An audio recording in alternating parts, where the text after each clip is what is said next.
Hi everyone. In today's tutorial, we will show you how to enable auto-invoicing in Zoho Books.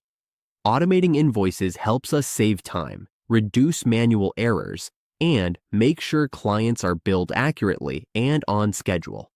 Let's get started. On the Zoho Books dashboard, go to the upper right corner. You will see a plus sign, which is the Quick Access button. Let's click this to create invoices. Once we are in the new invoice screen, look at the lower right part. Here, we can make the invoice recurring. Click that so this becomes a recurring invoice, meaning it is automated. Select the customer. Once we have the customer, we will see the billing address and shipping address. We can enter our address, states, and other details to configure this. When done, click Save.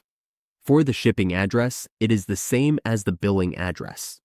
Once we have that, tap and enter the order number, for example, 123. Here, we can set how often we want the invoice to repeat, by weeks, every 2 months, or every month. In this example, we will set it to every month. The start date will be February 26th, and the payment will start on the 27th. We can set the end date, for example, next year, or make it never expire. Next, add the receipt or reference for the shipment and the salesperson.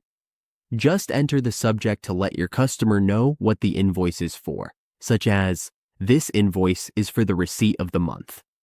Here, we can add the items. Let's put the items. Once we are finished, set up the payment here. When everything is done, just click the link for invoices. Now, we have a recurring invoice set up. The recurring invoice will begin on February 27th, 2026. And that's how we enable auto-invoicing in Zoho Books.